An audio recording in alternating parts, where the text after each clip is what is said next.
welcome to Kankakee Podcast, where we talk about the people and places of Kankakee County. I'm Jake LaMore, and you're about to hear the 7th session of Bill Yohnka's Yarn Factory Listeners Storytelling event that was recorded live Tuesday, October 8th, 2024 at Flanagan's Irish Pub in downtown Kankakee. We're going to hear from 6 different storytellers this time around, one of them being a returning storyteller. This will be his second time. That is Moran Beasley. We also have Sue Hodak. Now, if you went to Bishop McNamara Catholic High School in the 2000s, maybe even in the 90s, you may remember her in the cafeteria. She's such a sweet lady. There's also Terry Yohnka, Eric Regez, and John Fetterer.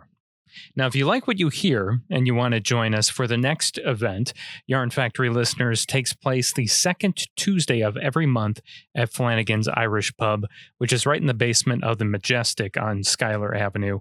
Starts at 7 p.m. It's always free. It's always a great night, filled with lots of laughs, heartfelt stories, and lots of listening. It's a good little escape during the week. I just want to give a special thank you to Bill Yohnka, the Kankakee Public Library, and the Daily Journal for letting us collaborate with them on this monthly event. So let's go ahead and listen to some of those stories.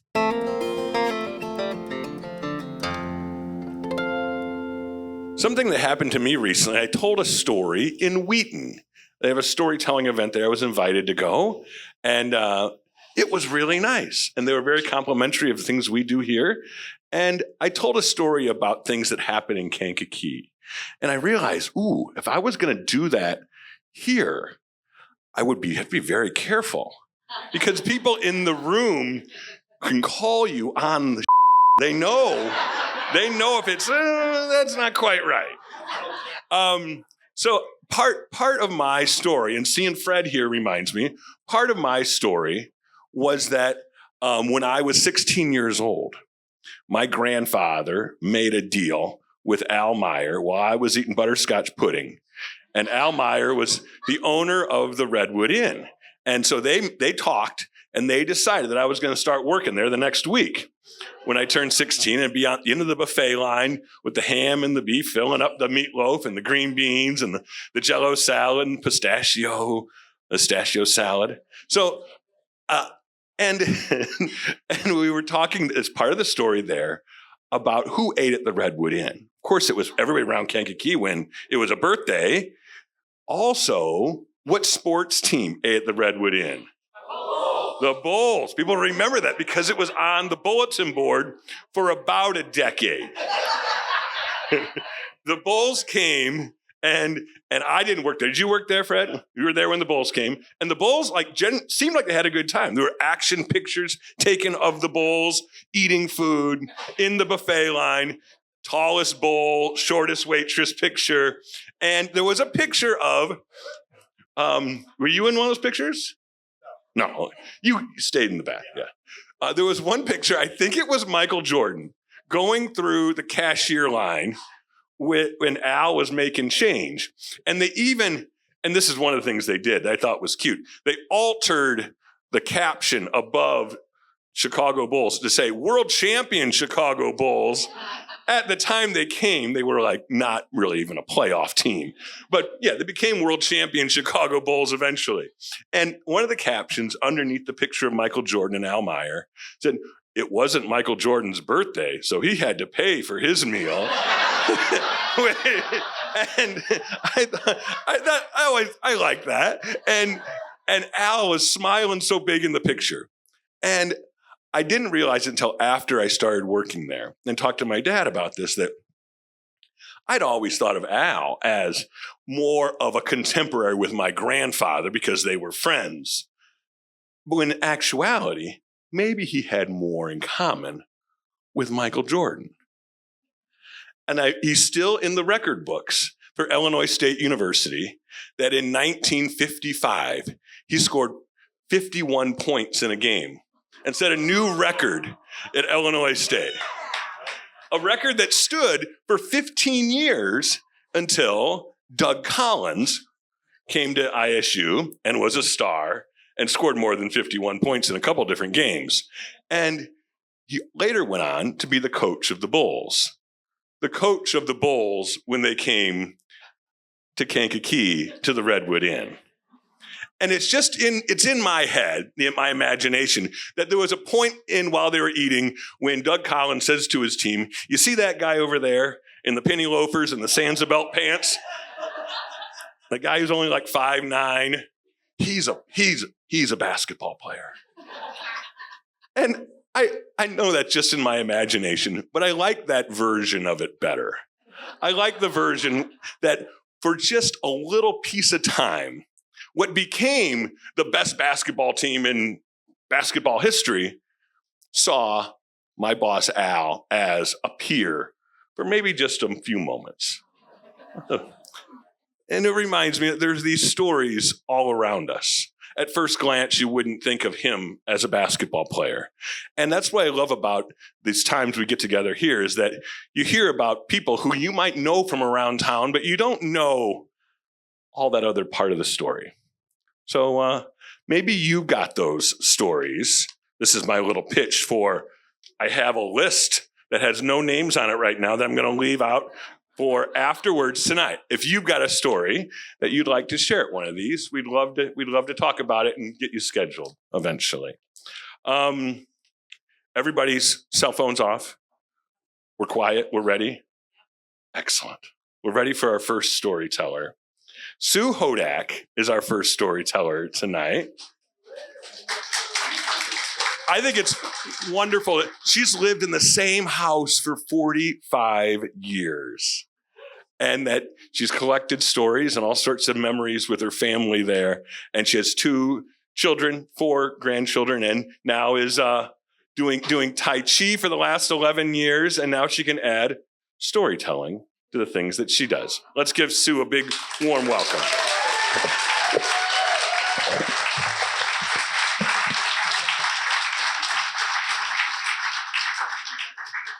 I'm not nervous. Yeah, I've shrunk about 2 inches, but it's been a long time since I've talked in front of a large group of people, and I got to tell you, I think it's a lot friendlier group than the 40 teenage girls that I used to do. But tonight, I'd like to talk about my people, and I got to tell you, sometimes I can be very funny, but tonight I'm not going to be very funny. So. My person was my husband, Phil. We got married. I can't look over there. Okay. We got married when we were 21. We had 2 great kids over there. I won't look at them. And 4 wonderful grandchildren who I adore. And we were married for 40 years. And he was a good man. He was a good husband, a good father, a good grandfather, and a good son.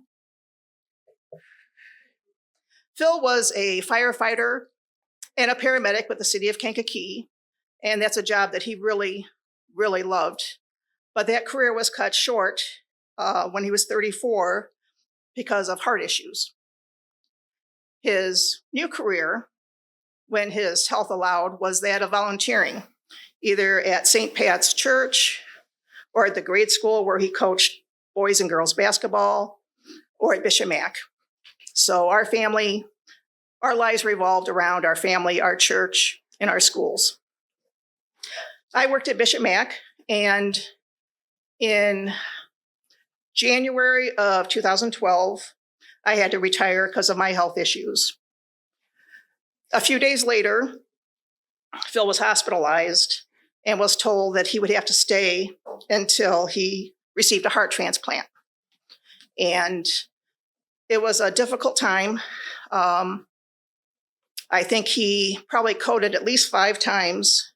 And the worst was when his defibrillator went off 53 times and went through 3 crash carts full of meds. And, but while we were there, my sister Rose stayed with us the entire time. She's one of my people. And on February 27th, he received his heart transplant. He had a very difficult recovery and ended up staying in the hospital for another month.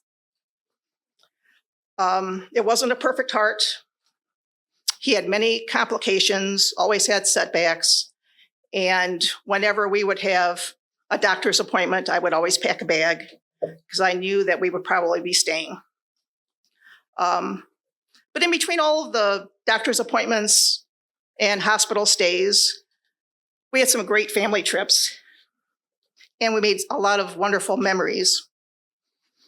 For Christmas of 2018, we went on a trip to Hawaii. My sister Joanne lives there.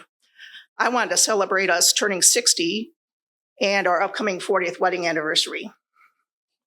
But that was our last family trip. In March, when we returned, Phil was diagnosed with stage 4 cancer. And I knew that anyone that was immunosuppressed would probably end up getting cancer because that was just part of it. But I was really hoping that it was something that was curable.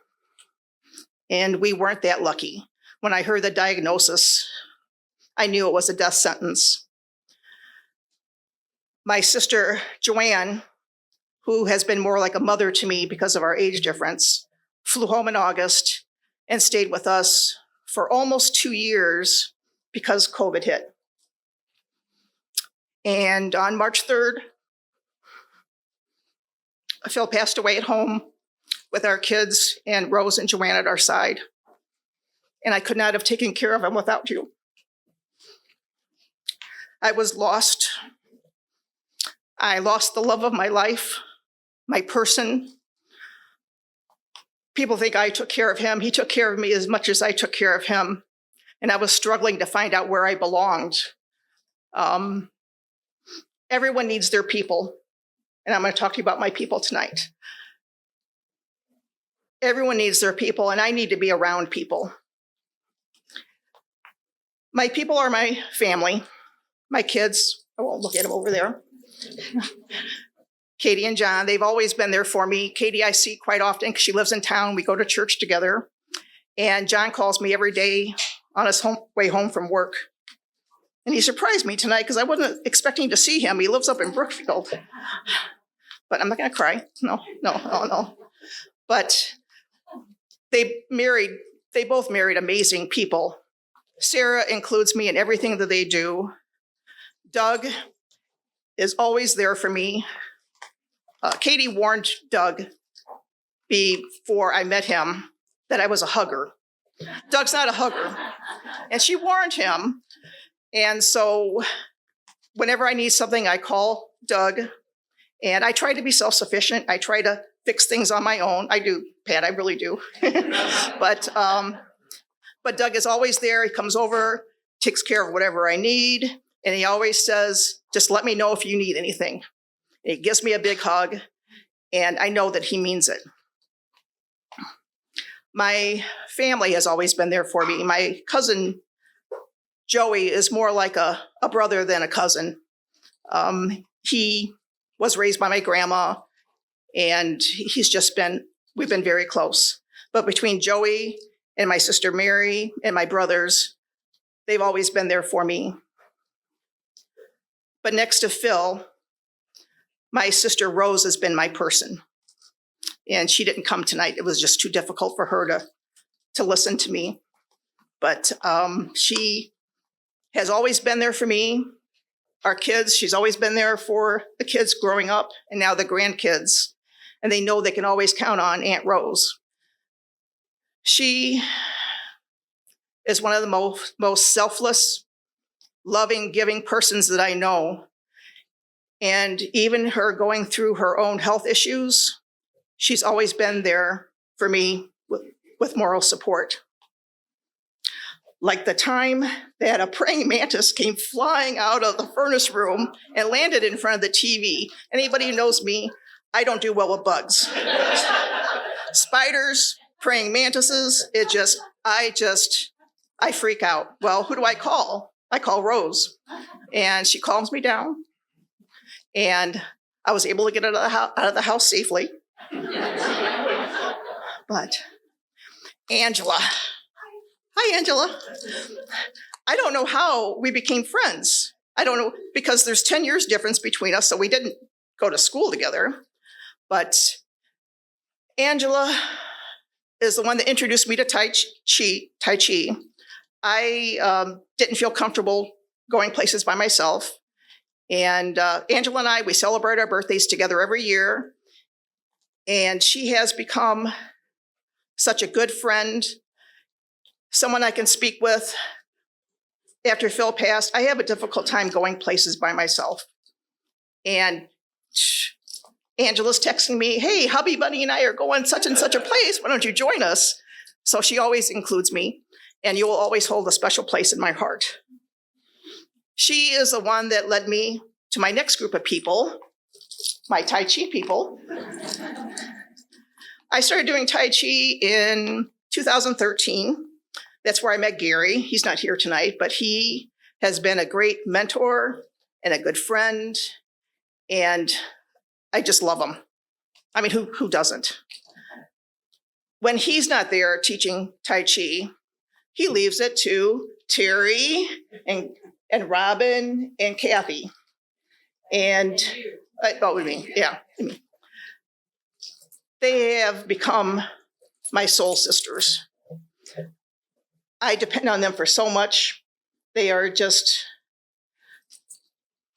I don't know how to explain it. You guys have just been there. I think Terry and I are in the same boat. We both lost the love of our lives. Robin lost her first husband, and they understand. They understand. And my Tai Chi people, you guys are my people. I don't know if you realize how much that you mean to me. My next group of people, hi Pat, are my classmates. When we had our last class reunion, we had lost several classmates. Some of them were important to me. And I started what we call the 76 Lunch Club. We get together at once a month, usually at a local restaurant, which you're going to come to tomorrow. I'm telling you, okay. Last month, we got together at my house and we made pizzas. Well, I think we ended up being 17 of us there. But these are people that I didn't hang around with in school. Many of them went to grade school with Phil and high school with me. Some of them have lost their spouses and other loved ones. We understand each other. We enjoy each other's company. And we know if there's anything anyone needs, we're always there for each other. These are my people. Where's Julia? I don't see Julia here. Oh, there you are. My neighbors. I have the best neighbors. I live in the best neighborhood. I don't know what I would do without you guys. Between Mark and Lisa, Julia and Todd, Pat and Michelle. Pat went to grade school with Phil and high school with me. Whenever I need something, they're there. The first winter, we had that horrible snow, and it was so heavy. Me trying to be self-sufficient, I was going out with my snow blower, and it was too heavy, and it just stopped. And all this black smoke comes pillowing out. But here comes Julia and Todd and Mark and Lisa, and they shovel me out. I think I probably depend on Pat and Mark too much. But my fish is coming tomorrow, by the way. Inside joke. But if I need anything, I just text them.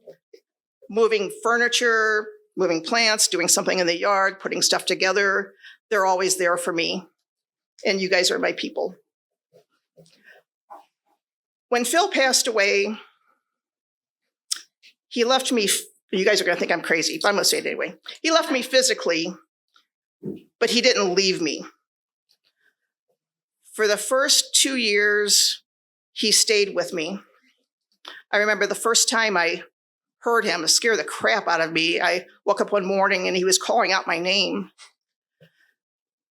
Sometimes I would feel him get into bed and lay down and put his arm around me. One night I heard him whispering something in my ear about fixing something. And I remember one night I was having this horrible dream, and he held my hand. We used to hold hands a lot. I would hear him in the kitchen moving things around. I know you think I'm crazy, Katie. I know you do. I'd hear him walking through the house. And then in January of 22, I started seeing sparkles in the sky. Katie, I swear. I went to my eye doctor. I went to my GP. They couldn't find anything wrong. So what do you do next? You go to a psychic. So I went to a psychic. She's a psychic medium. And she told me that usually they don't show up that quickly. Usually it takes them time to find their voice. She was surprised that he came. And she said that the sparkles that I was seeing was not only Phil, but all of my ancestors that were watching over me. And so I am surrounded by my people, those here on earth and those above. And I am truly grateful. And I hope that you all have your people that surround you too.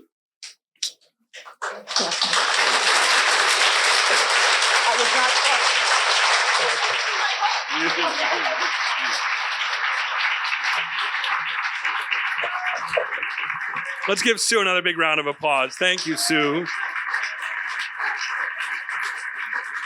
If you're standing on the edges, there are some seats over here where there's some cushion area over there by Andrew, the star of the producers. Did you see the producers?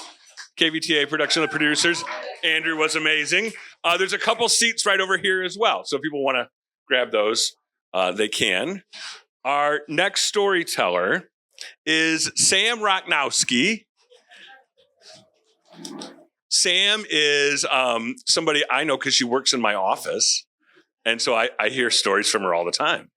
But I thought it would be good to have Sam here do a story for you. And she is, what do you say, blissfully single, mother of cats, and has been, I think, to every one of our storytelling events or close to it, and eventually making the move to stand up here. Let's give her a big welcome, Sam Rocknowski.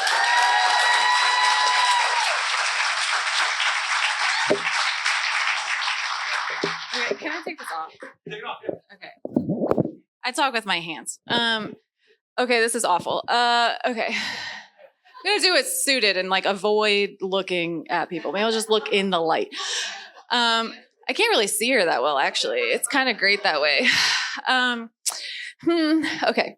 I told someone a minute ago, or at the start of this, the last time I was in a way bigger audience than this, I was the maid of honor at my sister's wedding, and I was very intoxicated and don't remember giving the maid of honor speech. And that was great. I'm going to remember all of this.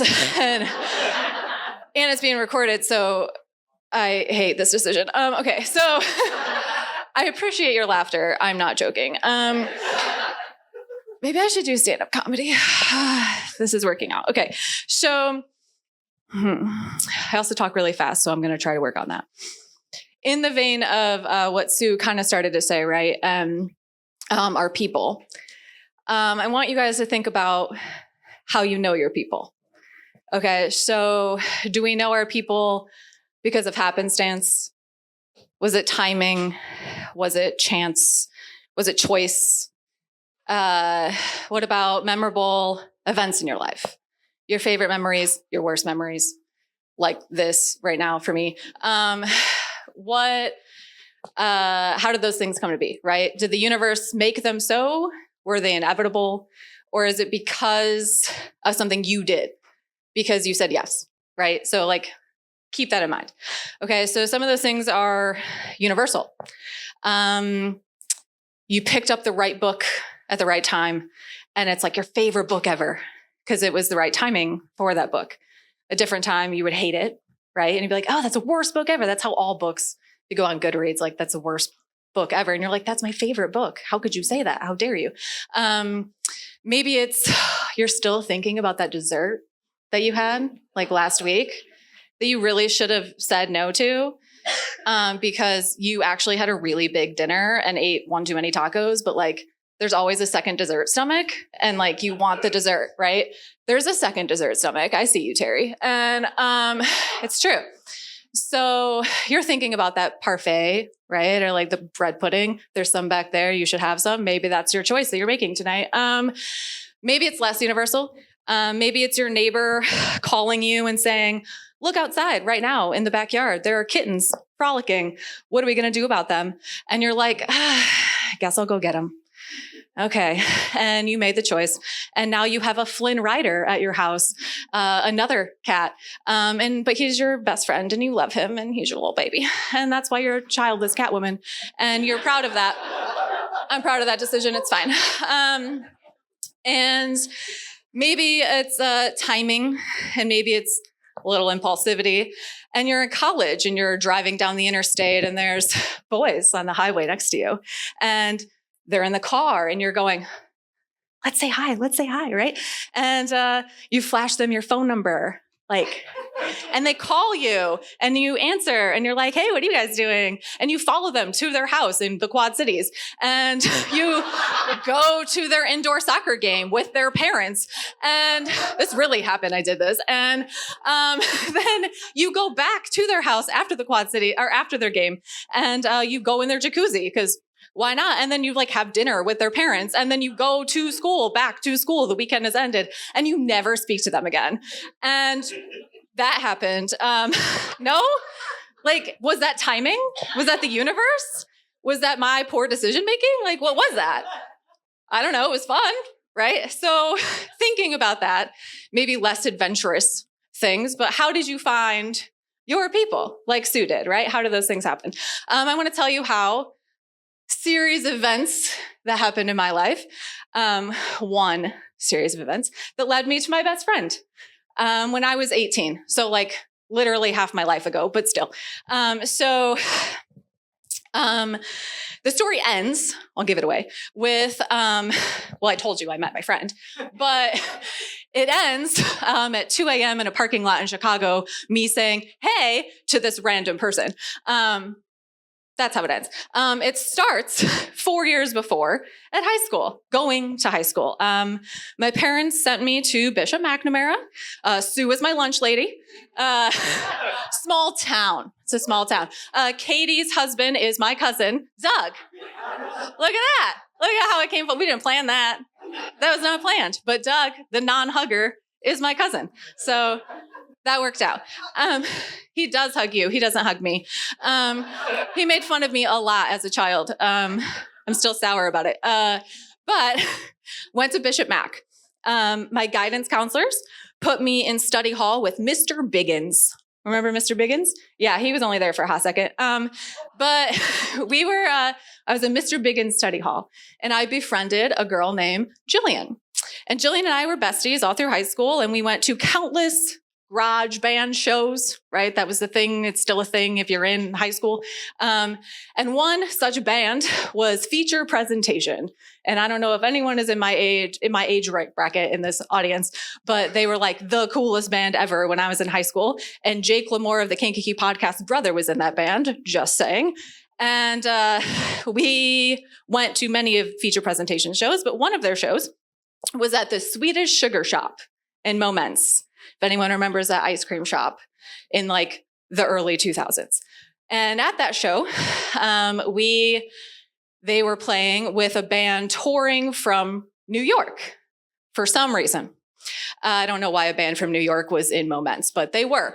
And the band was named Nobody Cares. I had a t-shirt and I would have brought it if I still had it, but it stopped fitting me almost 20 years ago. So I don't have it anymore. But, and I talked to that band and watched them perform and fast forward a year and I'm in a concert in Chicago. Okay. And I'm at the merch table talking to the bands at that show. And this guy at the merch table is wearing a Nobody Cares shirt. Why? How is this happening? Right. And I'm like, I saw that band in Moments. And they're like, where is that? And I'm like, I know. It happens. And so I start this conversation with these people about a band from New York. They played in Moments while I'm in Chicago. And this man named Jason struck up a conversation with me. He got my phone number. He came down the next weekend. He hung out with me here at IHOP. And it's 2006, okay? That was the cool thing to do. We ate pancakes for dinner on a Friday night. It was fun. He was weird, but it was fun, okay? Poor decision making, okay? But makes for a good story. So the evening ends. I make him stop holding my hand while I'm trying to eat pancakes, and I have to drive him back to the train station so he can go home to Chicago. He misses his train. I am convinced this is intentional. Nevertheless, I have to bring him to Chicago. It is midnight on a Friday night. I am 18 years old. I don't want to bring this strange man to the city by myself, so I go and grab Jillian. And I say, Jillian, you're riding with me to the city. I'm not going by myself. Let's go. So we go up to the city and we part ways with Jason. And in trying to get home, we're getting in the car, about to pull out of the parking lot, and two young men from an alley across the way make their way across the parking lot and are like, hey, ladies, what's going on? And I'm like, no, absolutely not. No. And Jillian's like, hey, look, boys. And I'm like, it is 2 a.m. Do you remember how the story started? It's 2 a.m. It's 2 a.m. Like, we're going home. And they go, no, come on. You're not straight edge, are you? Do you remember when we used to say that? No? Am I young or am I old? I don't know the age demographic in here. But I was like, no, we're going. And come on, we're visiting from Wisconsin. It's my birthday. Come hang out with us. My brother's throwing a party across the street. Like, just come hang out just for a little bit. Okay. Sure. So we followed these two boys who we met in a parking lot upstairs to their brother's apartment to this alleged party. There wasn't a party. I know that's shocking to all of you. This information is shocking. There wasn't. There was instead a very confused man watching TV quietly alone on his couch. The said brother of random parking lot man. And this man just walks in and he's like, hey, Chuckles, I brought girls. And we're like, there isn't a party. What's happening? And they're just like, no, just hang out. And we hung out for an hour. And it was fine. It was fun. This guy gets my phone number. And that is how I met my best friend. And what is that chance? Is that stupidity? A little of both. Timing, the missed train, making friends with my friend because my guidance counselor put me in that freshman class, because my parents chose to send me to Mac instead of BB, because I met that random band from New York who happened to play in Moment. Like, so many pieces had to happen in order for that to happen, right? And so at what point of that story was I involved in that decision-making process? I mean, there are a few times that I definitely could have been like, that was a bad call. Or would the universe have found a way anyway, right? So I challenge you all to think about those moments in your life. But the next time that the stars align, right, if you will, and the universe presents you with an opportunity, say yes. Eat the ice cream or whatever that dessert is back there. Because you should. It's probably really good. I'm going to get some now that I can get off this microphone. And, go buy the book. Go allow the cat distribution system to bless you, right? Choose your own adventure, because when you say yes, you don't know what it's going to lead to.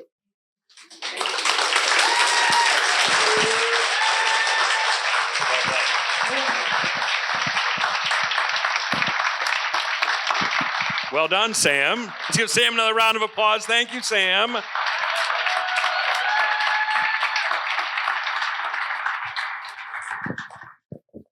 People make fun of me sometimes for a variety of reasons. One of them because, Bill, this storytelling thing you do, you seem to have somebody affiliated to your family like every time.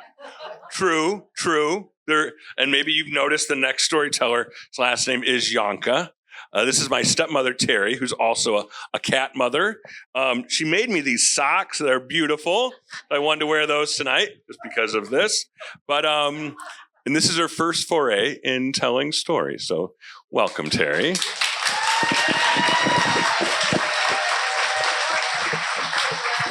Yeah. I'm going to be talking about my husband, his dad, Dennis. There's a little bit of a family resemblance. I'm going to set Dennis right over here.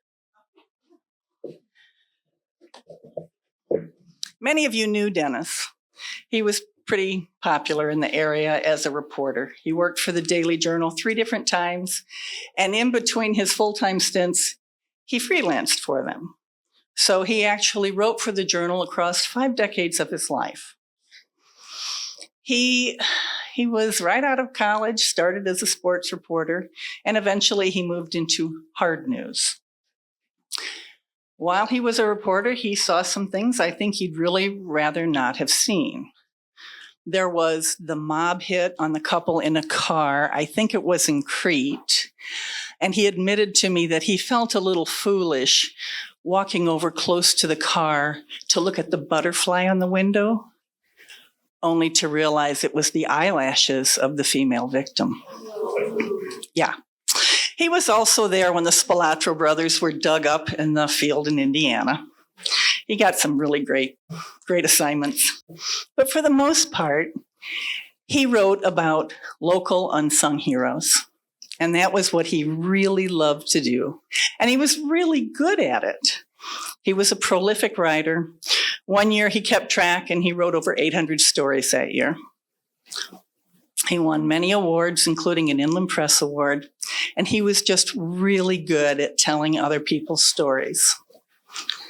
So at least a few of us would really rather he was here tonight to tell this story.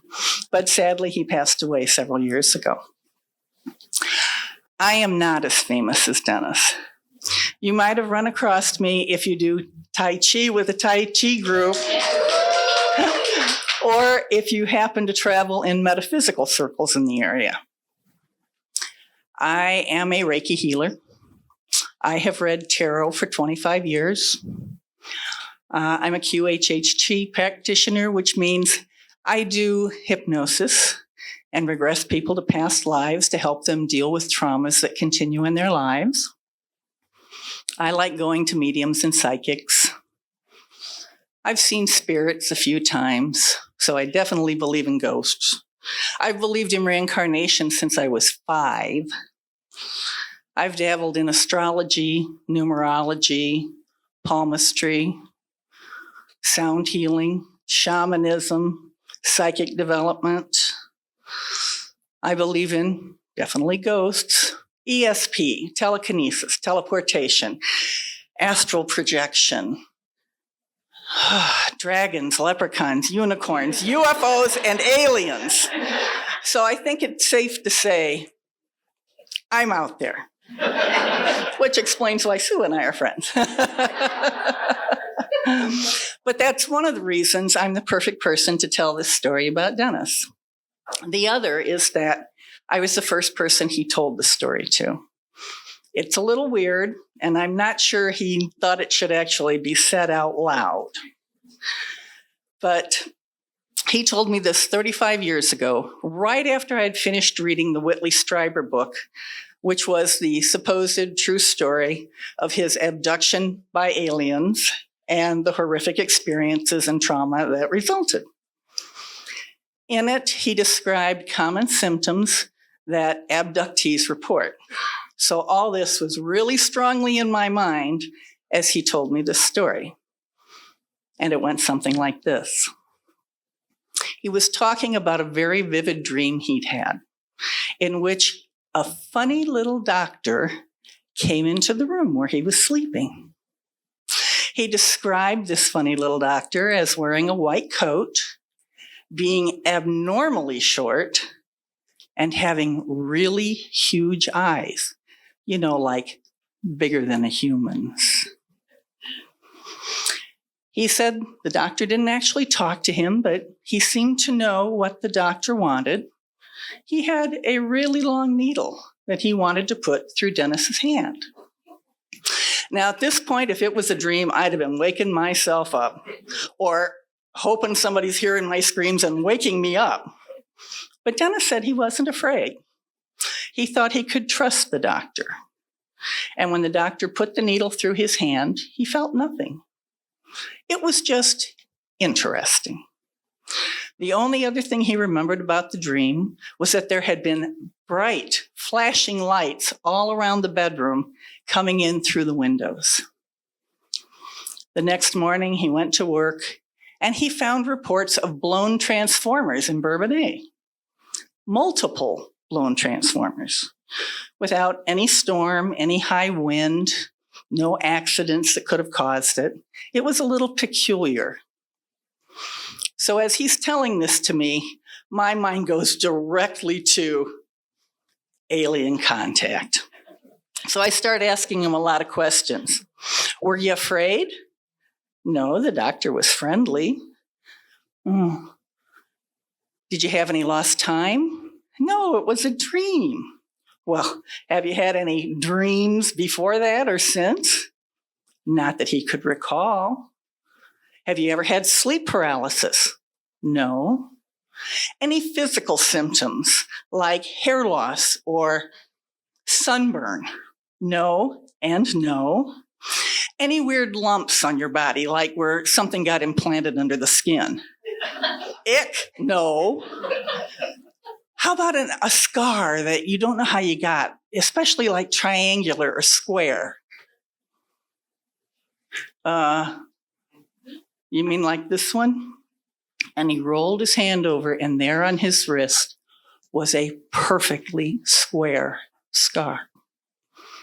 I had goosebumps from my head to my toes. I was totally convinced he'd had alien contact.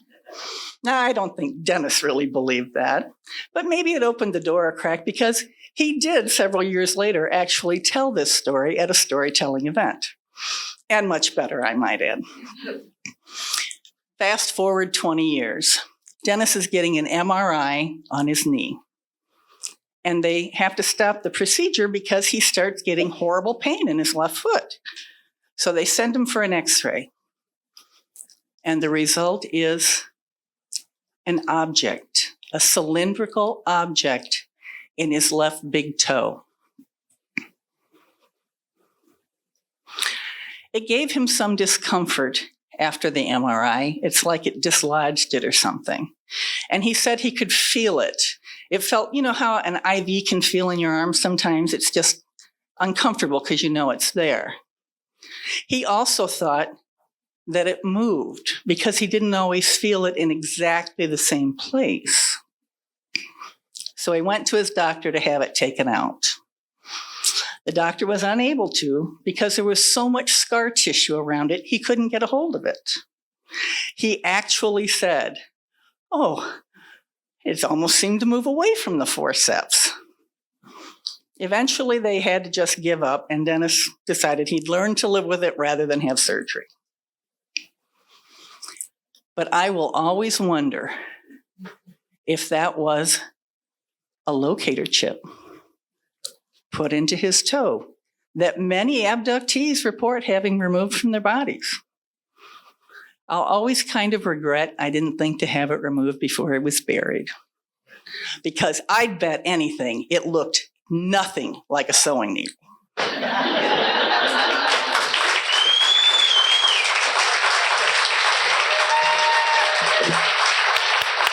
Thank you, Terry. Usually I do some thinking about this for each of our storytellers about, okay, what am I going to say for their little intro time? And this one, I didn't need to at all. I've known John Fetterer for 20 some years now, more than 20 years. We started working in the marketing department at KCC together. And when we first met, we were very not similar people. And then as the years have gone on, we start looking more alike. People start asking us if we're brothers. We kind of like morph into the same taste in music, things like that. And he's now become one of my very best friends. And I knew eventually we'd get him to tell a story. So let's welcome to our stage, John Fetterer.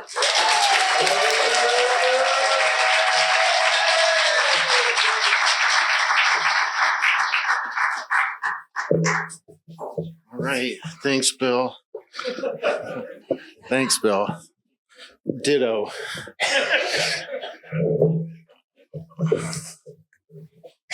Okay, I'm sitting. Okay, hi. Okay, so I'm John, and I'm from here. I'm from Bradley and Bourbonnais and Kankakee and Chicago and back to Bradley and Bourbonnais.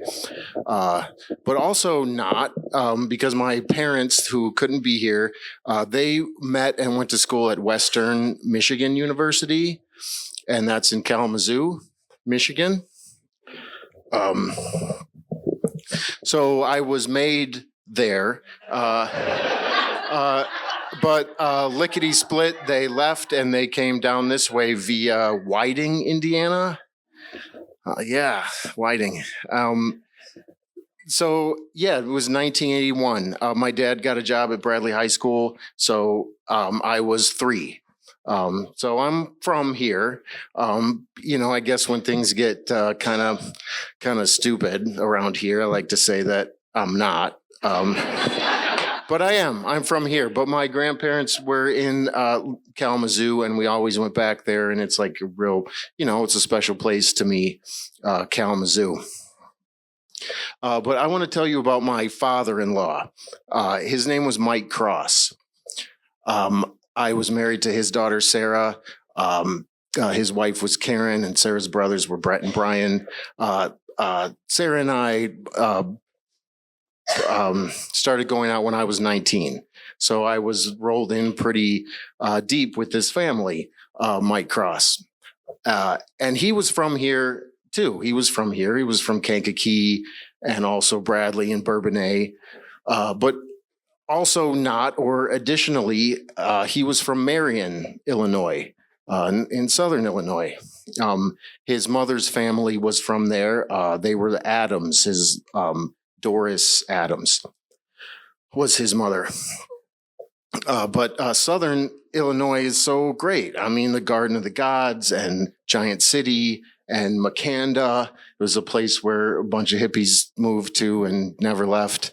But there's a lot of cool stuff there. And so they, in between Marion and Carbondale is Lake of Egypt. There's a lake. It's like a nuclear power plant cooling lake. And it's really cool. And his mother's family had lots of property, lakefront property. They had acres. It was called Adams Acres. It was like you drove through a sign there that said Adams Acres. So it was a big thing on Lake of Egypt. And his mother died when he was young, but his dad kind of became like the steward of the land and had a house there on the lake. And he spent a lot of his childhood there. And so that was his place. And when he got older, he would go down as often as he could. He told me one time, him and his friend in a Mustang, it was like the very first time that 57 got asphalted, and it was like flying. And he just loved that. And I went there when I was a young kid with Sarah. And then when we had kids, we went, and there were like family reunions and the ice cream social. So it was just awesome. But Mike was quiet. He was a quiet guy. He was a groundskeeper at Bradley High School and working on the football field when it was grass. And he had a little shed, his little work shed, but he just kind of liked to be in his own little place, and he was approachable, but sometimes you weren't so sure. But but as he got older, he kind of started to come out of his shell, and he was a lot more talkative, and he was like really fun and cool to talk to. And he just would get real excited about stuff, and he loved music. He just loved music, and we were all into music. So we would just talk about music all the time. And he would get really excited when he'd talk about like bands that used to come here a long time ago. Like guys, Barry Manilow, of course, and Neil Diamond, Fleetwood Mac. He's just really loved that topic of conversation.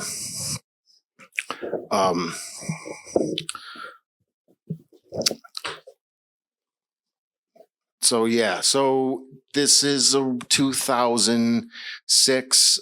Mike starts to develop Alzheimer's disease.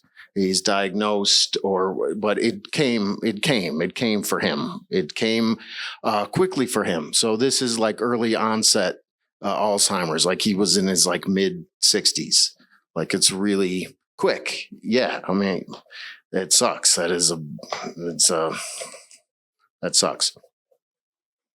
So when that comes, you begin to lose certain functions, things that you can do, moving or walking. But for him, he started to lose his speech, his communication. He couldn't talk well it started slow, but it started to progress quickly, and he couldn't talk. He was nonverbal. He could make sounds kind of, but he could do everything else. Like he could move around and he could like kind of stuff up because he was a mobile person who can't talk with Alzheimer's disease.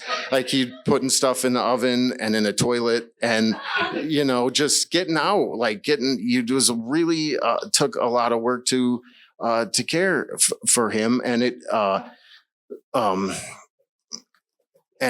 forced a lot of changes. Like they had to move, we had to move. And then there really wasn't like memory care. There wasn't things that it was, and they didn't have like facilities with like pods, and it was just a regular doctor saying doctor stuff. And you kind of had to do it and take care of him and everything yourself. And if things got bad, it was like the psych ward or a nursing home. It's just not good. So it was just a really tough thing that you just kind of help with and do your best. And Sarah was working some, but she was also like a stay-at-home mom. And Karen was busy running keeping the family business going. They had a print shop. So it was just all hands on deck kind of thing. And so Sarah would have Mike during the day to watch him and take care of him. He was good with the kids. He was kind of like another kid, so he just kind of rolled in with us. So kind of now 2010, like things are progressing worse. It's getting difficult. He's just kind of more the disease is starting to kind of take over who he is a lot, and it's just kind of just a big challenge. So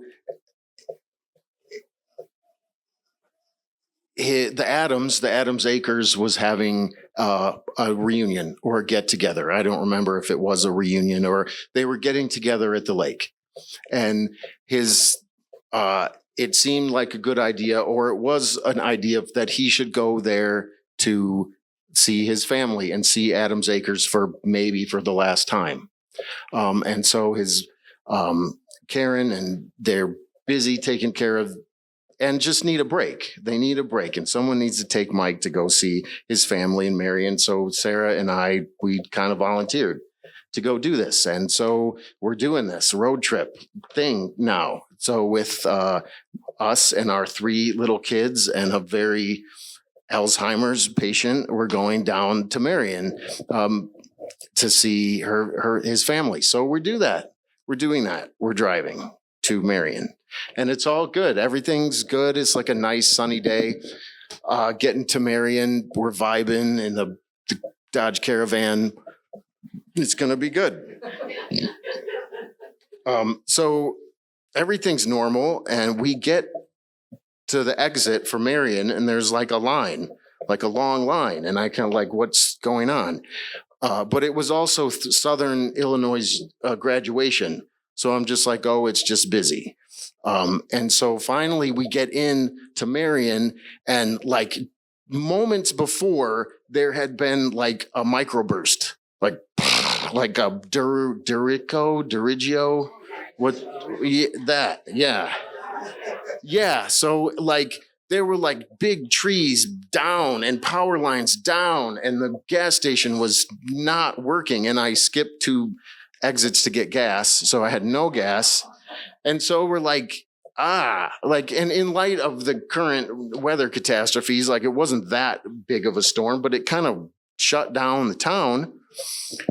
So we're regrouping and we're trying to figure out what we're going to do. And so Sarah's communicating with her mom, but we just have flippy phones then, like we can't book anything then. So we're flying blind a little bit, but we get to the hotel and I think we were in the room, we were chilling in the room, but we couldn't stay. Like the computer didn't work. We couldn't use the pool. So we couldn't stay in the hotel.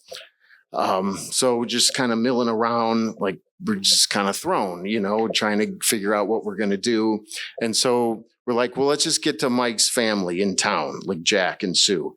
They'll know we'll figure out what they're going to do. We could either maybe stay with them, or maybe they're just going to go to the lake and we can do that sooner and go start having fun down there. So we get to their house, but Jack and another guy is on the roof with the blue tarp fixing a hole in the roof because the storm just broke the roof. So we are hanging out there, but they're kind of distracted, and Mike is distracted. He doesn't really sit down. He doesn't sit still. So he's just kind of moving around. So it's hard to kind of like feel relaxed, when you're with them. The kids are fine. And we did have a nice visit, but they're pretty much like, okay, good luck, you got to go, because they weren't going anywhere. They weren't going to the lake. And so we start to realize that we're kind of not going to the lake either. And so we're still kind of trying to consider, like, what are we doing now? But they put gas in the van and we're kind of set to go.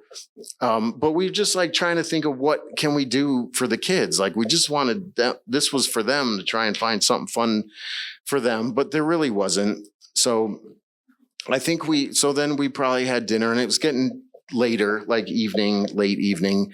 So it's just, we got to go back. We're just going to go back. We're going to go home. But Southern's graduation got canceled, and everyone was going back up north. So we thought we would just start going back and get a hotel on the way, but everyone was going back up and getting hotels on the way. So now I'm on the phone with my dad trying to navigate this, and it's, we're driving, and we stopped in one, no rooms. So my dad's calling and trying to set one up. He finally got one for us in Effingham. So it wasn't that far away, but it was getting late. So, all right, we're going to go to Effingham. And we get in, and we're going to go, and I'm kind of crabby now, and like Sarah's kind of crabby. And, when you have like a long, weird day, you just want to end the day and go to sleep and start over. So we get into the room, and it's time for bed. Like everybody's going to bed. But in a hotel, like there's lights, maybe like the foyer light or the bathroom. And sometimes you leave those on because it's a strange place, or maybe for little kids. But I turned all of them off. Like I turned them off. It was dark. It was pitch dark in the room. So this is not good for Mike, who needs to get up and go to the bathroom. Okay.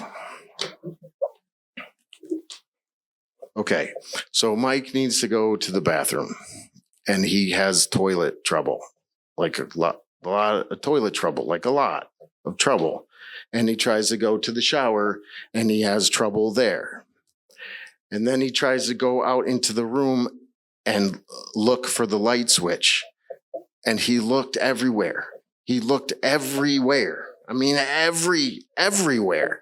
He looked, and I mean, it's just everywhere.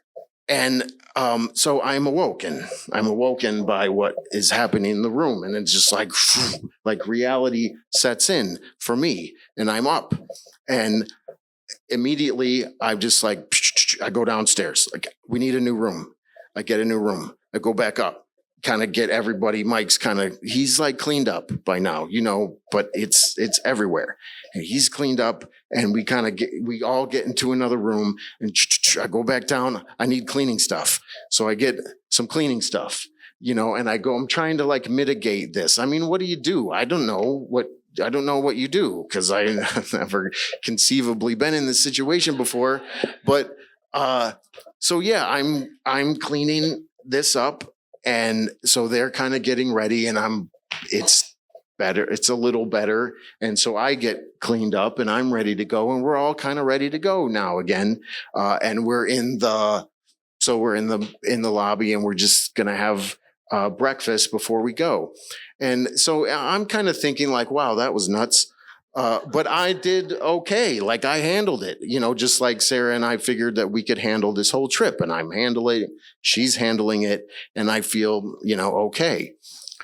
But we go to get breakfast, and the breakfast is like kind of like where you go and you pick something, or, you being served, kind of a buff, but it was someone who was like serving it.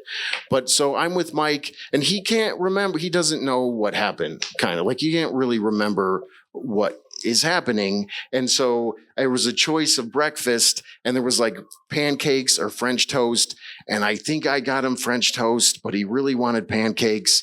And we sit down, and he is pissed. Like he's pissed at me and giving me like stink eye for like not getting the right breakfast, And so until then, and then that is the moment that like I went outside and I called my dad, and like as far as emotions go, like I don't know, we describe like a handful of emotions, and I don't know if you looked it up, there's probably like hundreds, but I don't know then, and I still don't even know now how I am laughing and crying like at the same time. I'm laughing, I'm trying to tell him, I'm laughing and I'm crying.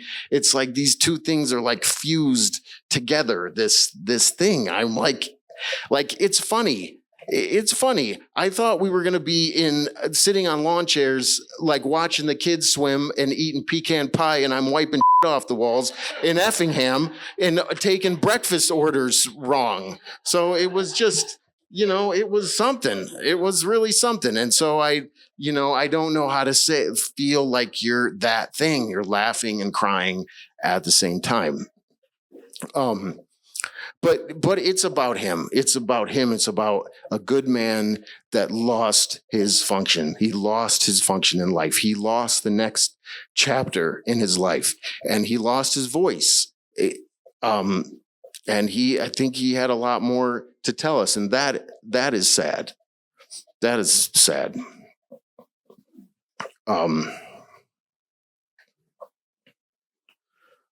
But we didn't go home. Sarah got a thing at the Grand Bear Lodge in Utica.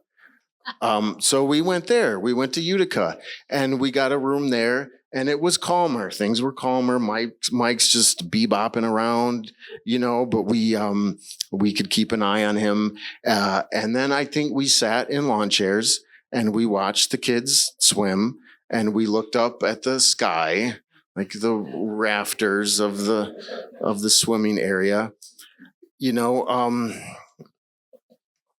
and we together, we handled it. We handled that. And then we came back, and I told that story to her family and mine. I've told that story, this story. But Mike died later that year in October. Yeah, it's a bummer.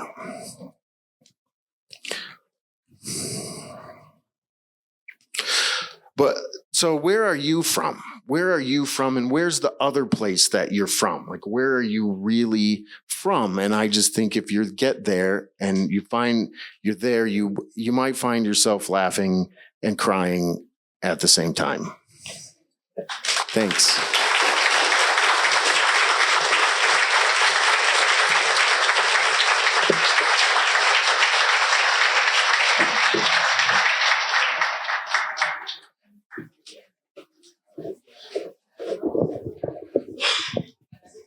Thank you, John. Let's give John another round of applause. Okay.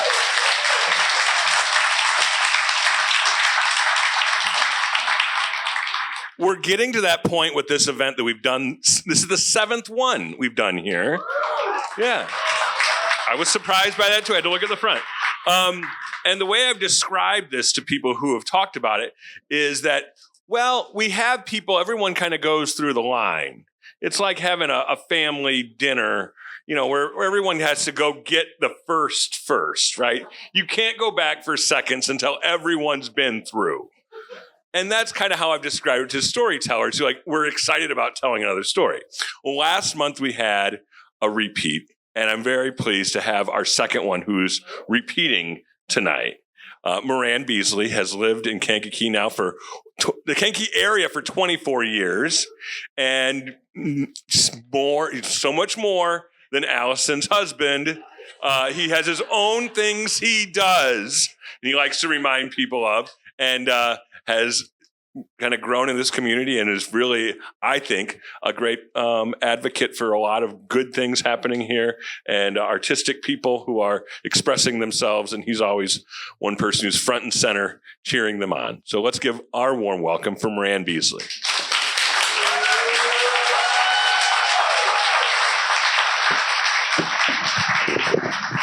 Thank you, Bill. I want to give a hand to this event. I think this is outstanding.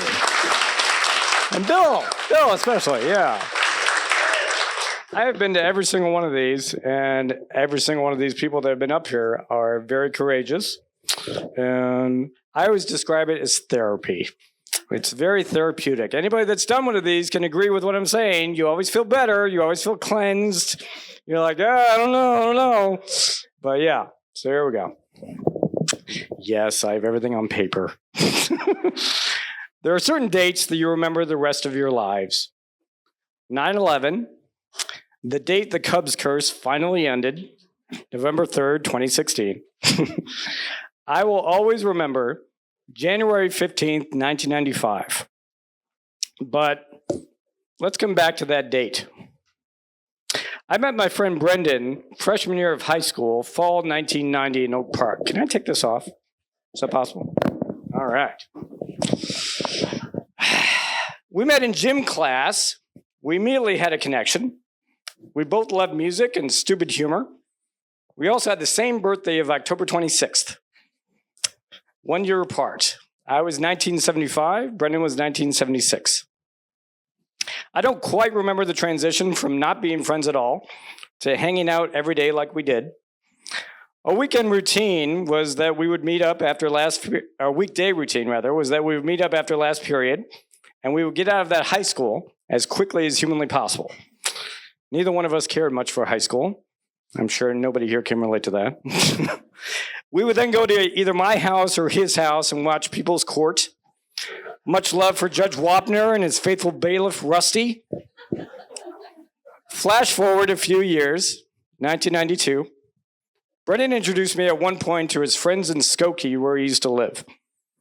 One night we were hanging out at our friend Peter's house in Skokie. It was getting late and we were heading home. Before we got on the expressway, I noticed the gas tank was almost empty. Brendan, how much money you got?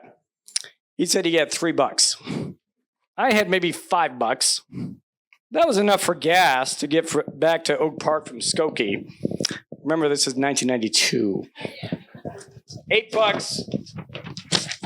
Next page. $8 buck, quite a bit of gas back then. So I headed down to the gas station. It was late, maybe close to midnight. I put my turn signal on to turn into the gas station. I was making a left when all of a sudden, BAM! Dead stop. I froze, not quite sure what had happened. Next thing I remember, I looked out and I saw a car spinning in a circle nearby my car. I was stopped in the middle of the intersection. I just hit an oncoming car while trying to make a left. I had been in my first car accident. I was 17 years old. Brendan, you okay? Yeah. You? Yeah. Brendan, sitting in the front passenger seat, immediately brought me to my senses and told me to pull over to the side of the road. I then got out of the car to assess the damage. Please let the car be okay. Please let the car be okay. Yes, 48-year-old me would be concerned if everyone is okay. But 17-year-old me at that point was really only concerned if my mom's car was okay. My mom's car was, in fact, not okay. Stepping out of the car door, the rest of the car seemed fine. That is until I saw the front left side. The front left side was completely and totally smashed in. Bits of glass and car parts everywhere. I felt like I was in a movie. The other driver, an older man, came over and asked if we were okay. We both said yeah, and we asked him if he was okay. He said yeah, and he said he had called the police. So yeah, this is about to get much more interesting. Next page. Talk amongst yourselves. Police officers showed up shortly and asked us various questions about the accident. I had never been in anything like this in my life, so I had all sorts of questions for him. Am I going to jail? The officer quickly said no. Do I need to call my parents? The officer asked how old I was. 17. Well, you have a valid license, so no, you don't have to call your parents. I still decided to call my mom. My dad was on some work trip somewhere. Now, for some context of the situation. I had just gotten my license the year before. My parents knew that I had friends in Skokie. We lived in Oak Park, which, if none of you know, is about 45 minutes away driving from Skokie. Up till then, I had taken the train to go see them. Recently, my mom had allowed me to drive her 1986 Dodge Lancer on my own. She loved that car. That was the very first car that my mother ever was able to buy on her own. She didn't need my dad. My parents expressly forbid me from driving to visit my friends in Skokie. After all, I had just gotten my license. Driving to Skokie involved lots of expressway driving. So, let me ask you, audience, did I listen to my parents and not drive to Skokie? No, I did not. Did I drive to Skokie multiple times without my parents finding out before that night? Yes, I did. So there I am, very late at night. My mom's car was a wreck on the side of the road in a town I was not supposed to be in, anywhere near, and it was really late at night. Brennan points out that there's a payphone at the gas station. I then go to call my mom. This is where it gets even more fun. Talk amongst yourselves. Should have been much easier to do. Okay. There we go. All right, now, remember kids, the year is 1992. Car phones barely exist, let alone the concept of cell phones. At my parents' house, we had an answering machine in our dining room by the kitchen. My parents' bedroom is almost exactly right above the answering machine on the second floor. Phone rings, answering machine comes on. I take a deep breath as the beep goes, and I scream at the top of my lungs, "Mom! I need you to wake up, Mom! I got in a car accident!" Now, speaking now as a parent of two adult kids, these are not words you want to hear as a parent, especially in the middle of the night. She doesn't answer. I call back 3 times before she answers the cordless phone. Hello? Mom? I got in a car accident. I'm with Brendan. We're okay, but I need you to come get us. Okay, honey. Where are you?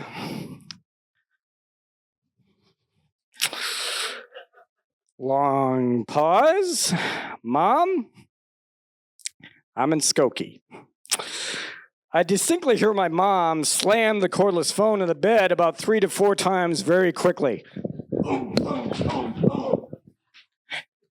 Her next words, they didn't really need to be said. What are her next words? It's over. It's over. I know, Mom, I know. I'm sorry. Then there were lots of profanity expressed. How the F, sorry, John, how the F am I supposed to get to you? Brendan is about to call his dad to give you a ride. I said all bubbly. Okay, I'm on my way. She then slams the phone on the bed a few more times before expressing more profanity and hangs up. I'm going to do this from now on. That's a lot easier. About an hour later, my mom and Brendan's dad showed up. She was much calmer then. I found out later Brendan's dad, thankfully, had given her the big picture. We were safe. We were alive. Accidents happen. My mom drove her car home with me. Brendan's dad followed in his car with him. The car ride home was the quietest I had ever had in my entire life with my mother. My mom, I don't know if other moms here are like this, my mom, when angry, was quiet. Like scary quiet. I actually gave her suggestions on which lane to be in on her way home on the expressway. Amazingly enough, that just made her more mad. Then I was trying to be helpful. The next morning, my mom went to work without saying a word to me. I ended up with a ticket, a fine, and being grounded for a month. But Brendan was the real hero that night. True friends keep you grounded and are supportive no matter what. Brendan didn't have to call his dad, but he did anyway. He and I had been through that and a few more situations both before and after. And he was always supportive, kept me grounded, because that's what friends do. So back to that date. I should have done that at the beginning. It's so much easier. January 15th, 1995. I will never forget it. It was my freshman year at college at Eastern Illinois. I had my own dorm room to myself since my roommate had dropped out. I was hanging out with a friend of mine in my room when I got a call. It was Brendan's aunt. Brendan had been shot on the L, coming home from a practice session with his new band. The guy stole his bass guitar and shot Brendan point blank in the process. He died 2 days later at Cook County Hospital. I was sitting next to him when he passed away. This story is not about his death. This story is not about a 17-year-old getting in trouble for wrecking his mom's car. This story is about a small misadventure I had with my friend and how supportive he was. Kurt Vonnegut once said, "There's only one rule that I know of, babies. God damn it, you've got to be kind." Brendan was many things, but above all, he was kind. This is a sample of him. This is a song that he and I made when we were in high school. I'm playing drums and doing backup. In a few weeks, it's our birthday. Brendan would have been 48. Happy birthday. Thank you.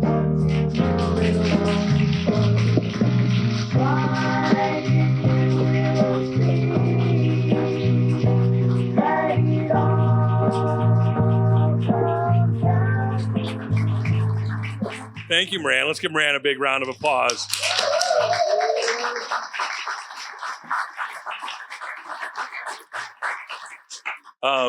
Keep in mind, there's a sign-up sheet over there if you're interested in telling a story someday. Or if you see me at the Tiny Tap, and I'm sitting at the bar in Tiny Tap, and you're like, I heard you do this thing. I heard you do that thing. I could do that. And that's what happened when our next storyteller found me and signed up to tell a story. And it's funny because I'd kind of forgotten about it. He's like, yeah, hey, Bill, so we're on for this, right? I'm like, yes, we are on for this, Coach. Our next storyteller. What? I just signed on the official paper. I signed the Tiny Tap. Coach Eric Regez, come on up here. He's been a baseball coach at Herscher High School since 1993. When you see how young he is, it's impressive. Congrats. Thanks for being here. That's cool. Yeah, well, I am really honored to be here. to take part in Bill's presentation. I've been looking forward to this for a while. And to the 5 presenters before me, outstanding. Give them a hand again. Ooh, it's so powerful. Super powerful. Now, I'd like to start out by doing one thing. Right now, as I stand before you, I'm Mr. Regez, the high school teacher that just punched out on June 10th. I turned off the lights for the last time. I walked in my classroom right for the last time, turned around like Janet, Terry, and Jack did in Three's Company, looked back at my room and said, "That's enough, right? I'm done." So the end of the sitcom.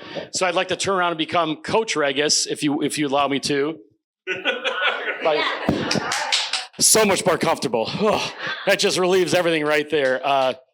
My story starts in Sheboygan, Wisconsin. I was born in the late 60s in Sheboygan, Wisconsin. And when you're born in Sheboygan, Wisconsin, I was born in Memorial Hospital in the late 60s. It's right on Lake Michigan.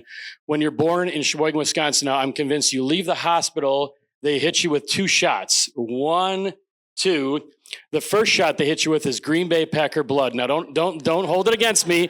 Don't hold it against me. You have no choice when you leave the hospital. Now your whole life is dictated by the Green Bay Packers. And I learned that right away. You'd have Thanksgiving dinner. Mom would say, "What time's the Packer game start?" At 12. Well, when are we going to have dinner? Are we going to have it at 11 or 3? Before the game or after the game? There's no way you could have it during the game, right? Because the Packer game is going on.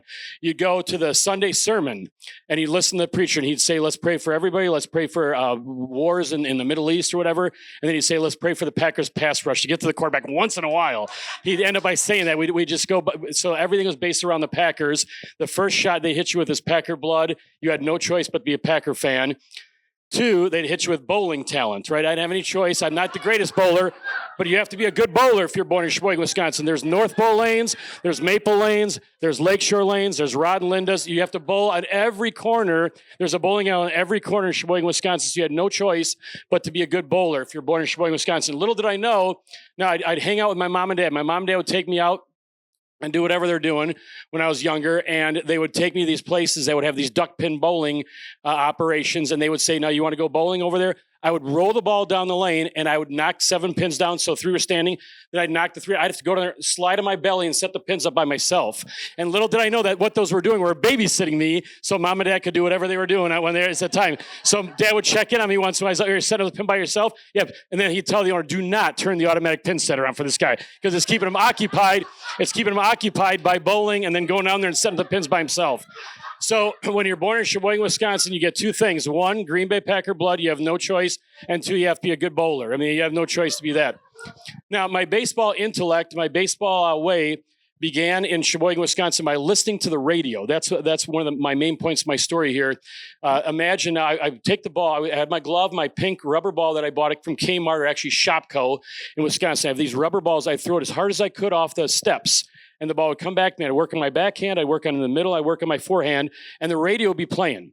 And I'd be listening to Bob Uecker. I'd be listening to Merle Harmon. They were announcing the game. Okay. And little did I know, I was listening to the radio now because the Brewers games were not on TV. Here's why. At the time, in the mid-'70s, just like the Blackhawks, we had our Connor Bedard. Love that jersey. Go Hawks this year. At the time, the Hawks did the same thing. The owners felt that if you televise games, nobody would go to them, right? So the Brewers would do the same thing. If you had games on TV, nobody would go to the games. Therefore, they were only on the radio. And I listened to Bob Uecker, who, by the way, just turned 92, 93, just announced the Brewers games this past week. He's heartbroken that they got upset by, they lost in the playoffs again. So but he was the first one in the locker room to say, "Good job, guys. We'll see you next year at 93. He just keeps going. My point is, Bob Uecker would explain to me. He'd say, "Okay, there's a 6-4-3 double play." And I have to think to myself as a 5, 6-year-old, I think, 6-4. Oh, okay, shortstop to second baseman to first baseman, double play. 3 guys touch the ball, 2 outs, I get it. He'd explain to me, there's a sacrifice fly, right? A fly ball to center field. Center fielder catches it. The runner would tag up a third base and score. No at bat, but an RBI. So if you're keeping score, then the hitter's 0 for 0, but he's got an RBI, a productive at bat. I'd be listening to the game on the radio. I'd be throwing the ball off the steps. Now, at the same time, we had 3 steps in front of our house. I'd throw the ball. If it hit the right angle perfect, it would go up and hit the light, and it would break the light up the top of the porch. So I'd be throwing the ball. I throw it 100 times. One time it hit the right angle and go up and break the glass.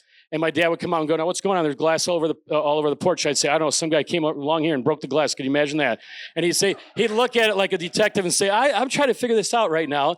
I'm not so sure. So somebody just came along. This one guy was throwing the ball off the the stairs for 100 times. And one guy just came, the guy that came along and threw it, he broke the glass, not me. So but to my dad's credit, finally he did this. I broke it 3 or 4 times.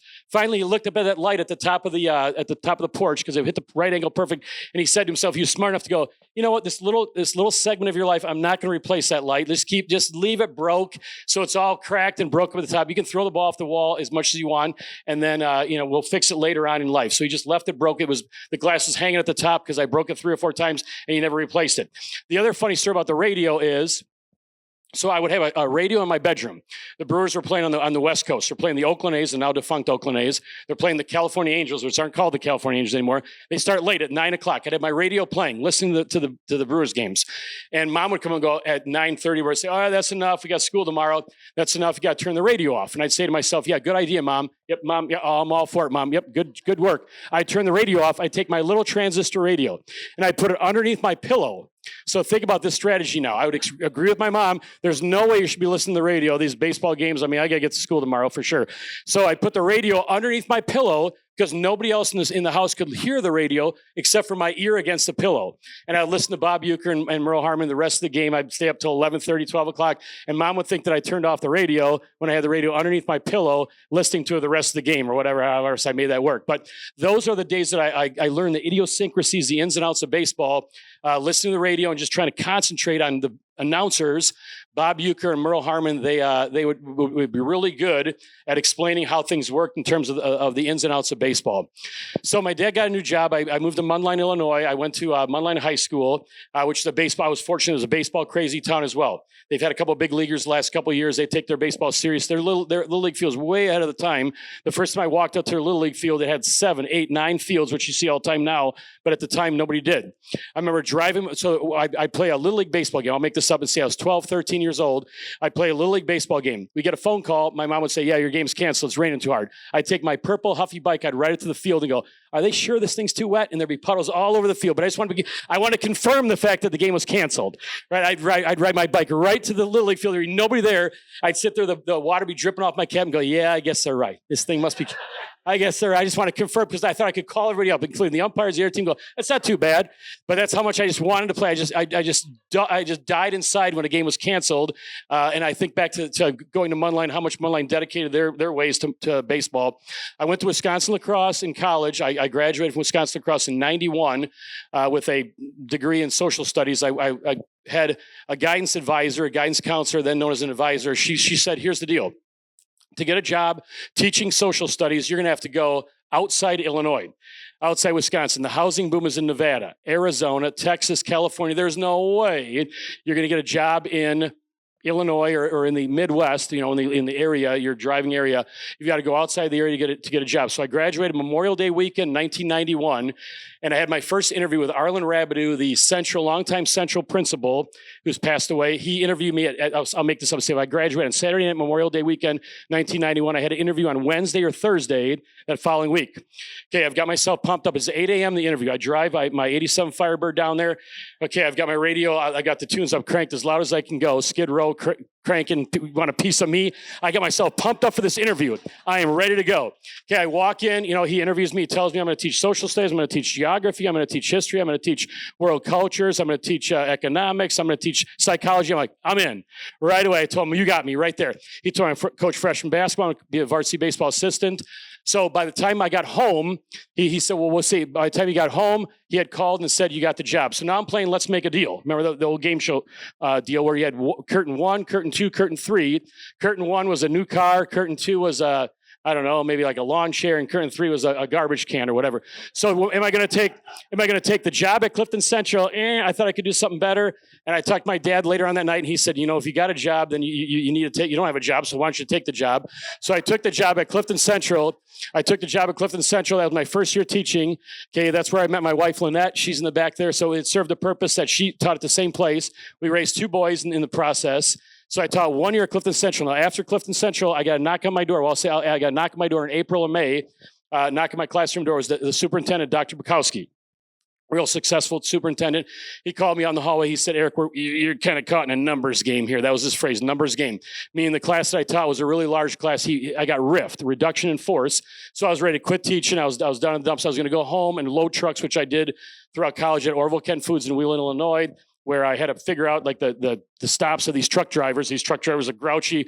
If they're going to stop in I'm going to say Ohio, then New York, and then Florida, you better get it right at the ass end, they'd call it. You better put the first stop, and you better put the last step at the tail, or at the near part, because they got to get it right. So I thought to myself, I'm not going to teach anymore. I'm going to go home and load trucks and forget this teaching gig. And then all of a sudden, the baseball job became available at Herscher High School. And so I drive out to Herscher High School. I deliver my papers to Mrs. Weber. Thelma Weber, the longtime secretary at Herscher High School. I gave her my papers. I gave her my manila envelope that had all my papers in it. And she, supposedly, the story that she tells is she took it back to Mr. West, the principal, and she said, here's your guy right here. Because we talked about the weather, whatever we talked about. And, from then on, from the rest is history. We've had some great players at Herscher High School. I'm still going. I'm still coaching. Mr. Elliott, the principal right now, I coached him back in the day. I've got kind of the Mike Krzyzewski contract at Herscher High School, meaning that I can go as long as I want, as long as Mr. Elliott continues as the principal. So I think we got a great arrangement with that to make it work there. And I'll close by saying, now, I'm not a big kids nowadays guy. I'll close by saying, I know that Bill does his good feels, which are really cool. I don't miss any of those in the morning. I'll close by saying I taught with a science teacher, Mr. Ginrich. Okay, he taught at Herscher High School for over 30 years. He taught freshman science at Herscher High School. I taught juniors, so see, even follow the chronological order. Okay, my first year, Mr. Ginrich comes up and he goes, "Oh my gosh, these freshmen, they're never going to make it." He goes, "This is the worst freshman class I've ever seen." And I believed him. Like, "Oh my gosh, wait till these guys are juniors. I got to teach these guys when they're juniors." Next year, Mr. Ginrich goes, "These guys are worse than the last ones. These freshmen are terrible. They're worse than the last freshmen I had." I'm like, I thought the last guys were the worst guys you thought. Then the next year, he comes in and goes, "I don't know how to say this, but these freshmen we have this year, absolute worst of all time." Finally, my brain's like, all right, okay, so every freshman class is the worst. And then by the time I get them, I'm like, no, they're fine. They're just like any other junior class that I've had. So kids nowadays, and there's so many great stories. Obviously, you can go back, I don't know if this is true, but Socrates has a great quote saying, kids nowadays, they don't mind their manners, they don't clean their plate, they don't listen to their parents, they're tyrants, they're never going to make it. And the quote is from the year BC. And then one of my favorites is there's a manager for the Yankees, Joe McCarthy. He actually overlapped, I'll get this right now, Lou Gehrig into Joe DiMaggio. So 1935, 1936, my favorite kids nowadays quote, whenever somebody says, I go to all these teaching clinics or coaching clinics and teaching seminars, and every time a superintendent or coach says, you know what, kids nowadays, I tell you what, they're the worst of all time. Like, every generation thinks that the kids nowadays are worse than the one that you had. When you're talking right now, somebody when you were that generation said that you'll never make it either. But Joe McCarthy says, I'm trying to get this right now, Lou Gehrig and Joe DiMaggio are on the same team. And a reporter asked me, hey, this new DiMaggio player you got, this guy's pretty good, huh? And he goes, he'll never amount to anything like Ruth and Gehrig. All he wants to do is drive he's got two Ford Model T cars. He doesn't take any extra swings for batting practice. He just goes out and drives his car every day. And then in the locker room, he just listens to his transistor radio, which is like the equivalency of us saying video games this, video games that. So it's just a cycle. It's just a cyclical thing of going through. He said Joe DiMaggio will never amount to nothing. He'll never be like Lou Gehrig or Babe Ruth because he wants to listen to his radio. He wants to chase women. He just wants to play with his cars all day. He'll never amount to anything. And then, of course, there's so many other stories that work along those lines. So I try not to be, and I'll finish up by saying I try not to be a kids nowadays. Every generation is going to make it. Every generation is powerful. Every generation is going to move. The wheel just keeps turning over and over again. And you just have to really fight, right? You really have to fight yourself. It's so easy to say that this generation is never going to make it. Mine was so much better. Thumbs up to mine. The one right now is garbage. It'll never make it. But you're always forced to fight that temptation, that feeling. So thanks for your attention. And I really respect what Bill does here. It's a great deal. Thank you, Coach. Well, thank all of you for being a great audience. Again, as always, I harp on the sign-up sheet. It's right over there. It's one of my favorite pins. We don't want to lose that. But let's give a big round of applause to all of our storytellers. That concludes this Yarn Factory listeners episode of Kankakee Podcast. I'm Jake LaMore. Thank you so much for listening. We would love if you could join us for the next in-person Yarn Factory listeners. That's going to be Tuesday, November 12th at 7 p.m. at Flanagan's Irish Pub in downtown Kankakee. Again, it's free to attend. Not the drinks, of course, but there's no admission price. Also, make sure you hit that subscribe button if you haven't already, and follow us on Facebook, Instagram, and LinkedIn at Kankakee Podcast. Shout out to T. Gajarinan for supporting the show each month through Patreon. If you want your name announced on a future episode, you can sign up at patreon.com/Kankakee Podcast. Special thanks to our sponsors, Chicago Dough Company, Noble Dairy Queen Stores, Frank's Appliance Center and Sleep Source, Big Osh Engineering, King Music, Little Me Studio, Taco John's, D. Westfall Jewelers, and Edward Jones Financial Advisor, Adam Elroy. Kankakee Podcast is produced by the fine team at Pathfinder, a full-service marketing agency in downtown Kankakee. Learn more at yourpathfinder.io. Our theme song is by Lupe Carroll. This river